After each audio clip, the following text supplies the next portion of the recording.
Hi, Clint here, Crimson Landscape, here to talk about your landscape. Alrighty, here's what I got. For your front, I did a really simple, let me straighten this up, there we go. Design that will stand the test of time, pretty low maintenance, easy to maintain. Plants are real low risk to weather and heat and cool parts of the year. Also some perennials and layers so you get pops of color. I layered it in different colors so you have built-in layers, so that's why you see repeating plants multiple times so it looks like layers at depth. Doing it this way makes your yard actually look bigger versus doing a hodgepodge of plants. Along the front there, the grasses in the front are called variegated liripe, really pretty, get a real pretty bloom. In winter they'll just lay down, trim them up for spring, then you're good to go. This is called a either holly fern or wood fern. I would go with 3 gallons just going into winter. I like getting a little bit bigger size. They're pretty low risk as well. I think this space between the tree and your property line is not correct. I think it's a little bit shorter than that. That's why it looks a little bit spaced out. If ultimately it's more space than we thought, then we can adjust the rock and make this gravel bigger. Then I added a couple boulders here. You got the gravel, of course, in the gravel. Let me zoom in a little bit.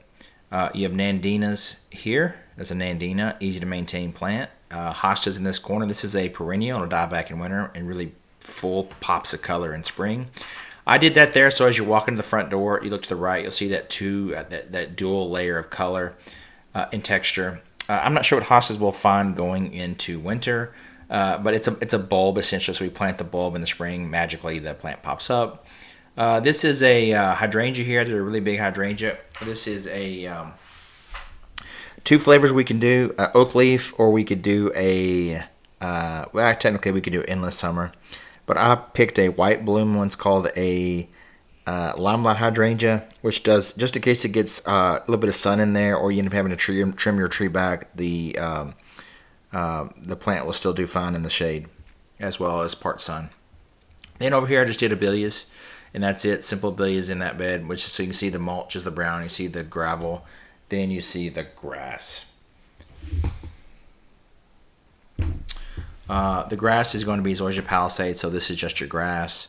Over here with the blank spot with your neighbors, obviously there's nothing there. So that's where your designated property line is according to your survey. I didn't include lights, but as we talked about lights, we'll include that in the pricing structure. I don't have a price for this yet. Obviously, I'll have to do that for you and include the back in there. No design needed for back. This dwarf Yopon holly here is what we'll do in the back, and we'll just plant this in gravel with a tiny mulch ring. They may just adjust your sprinklers just a little bit to make sure it's good coverage, readjust your steel edge in the back, and that's it. This will be a steel edge border here. Then you can do optional, so you can do steel edge here to create little bitty sections, steel edge here, or you could just have it where it's free landing in the landscape bed. So the thing that's going to dictate cost, obviously, will be size of plants, and lastly will be how much the border we use, which is again is a natural steel edge, which will patina in natural color. Any irrigation changes, and if you go with lights or not. So one thing about your property that we're going to do as part of this is we're going to, let me pull this image up right here real fast. What do I do with that image? There it is. Here's that image for your property. You see how let me zoom it in. See you have the steel edge along the edge, then you have your meter kind of high. This is your meter cover. So everything in this front yard is based on this piece of steel edge here. So we're going to want to take that out and just slightly readjust the yard so that naturally slopes to the curb the way it's supposed to. Then we take this front out and tear out this front Asian jasmine. It takes a little bit of work to do it. So installing the plants is not a complicated process. That's not really in this whole thing. It's not the complicated part of the process. It's going to be preparing the dirt. I mean, this is probably 30 years of dirt build up and stuff we need to take out, clean up, till, aerate, haul off old soil, bring in new soil, aerate your ground to make sure the grass in your plants grow nice and healthy. There's also a couple of gutters we talked about that I'd want to extend until we at least hit change of grade down to the gravel.